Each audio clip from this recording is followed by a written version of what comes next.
what does love mean to you? Love to me is being kind, and my wife calls it being kind to others because I do that, and maybe a little bit too much. I don't quite know, but that's my go to position.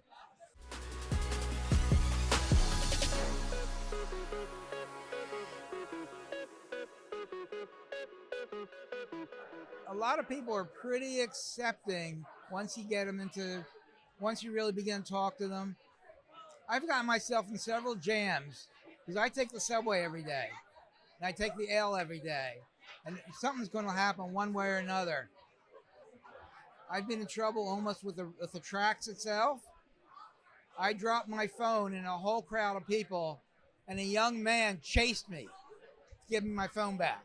He chased me because I thought somebody was chasing me.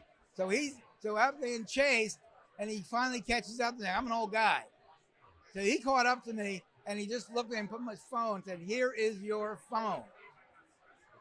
I went, "Oh," and we ran way up a whole bunch of steps. Yeah, that's what really,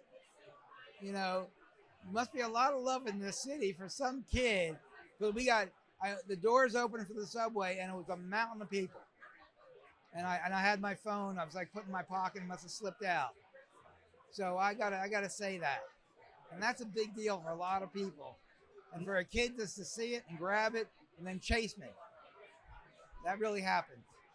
Now, given that you are from Philadelphia, I'm guessing you can tell me some things about the city that not many people know. Okay. What would you say is something about the city that not a lot of people know? If you're a tourist or anybody coming, because a lot of people don't know this, you can take an elevator ride to the top of William Penn in City Hall. You buy your ticket in the visitor bureau down on the first floor. Then you walk around the building, and you walk in one of those little side doors, and there's an elevator there. And you take the elevator, and it takes you right up in the middle of the building, right up to the top, and you get off, and you're right under the statue. So it's a 500-foot statue, and you really see it's 500 feet. And most people don't know that exists. And maybe I shouldn't be saying it because it'll get too crowded. But it's real interesting. Only 4 people could fit on the elevator. But yeah, that's What would you say Philadelphia's biggest issue is right now? the biggest. What would you say Philadelphia's biggest issue is right now? The biggest issue right now, you know, I lived in California for 40 years, and I left here, and not that there isn't a whole lot of racism there, but people lived next to each other, and they worked together. It's a different thing. The cultures are mixed differently.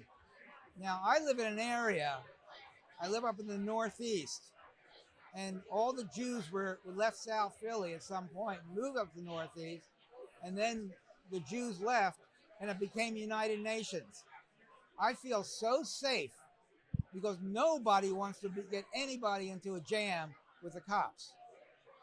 Because it's like, people are coming from all over the world, first generation, they're living in an apartment, they don't want to get into a jam. I feel safer there than I probably lived anywhere else because nobody wants to get in any jams about anything.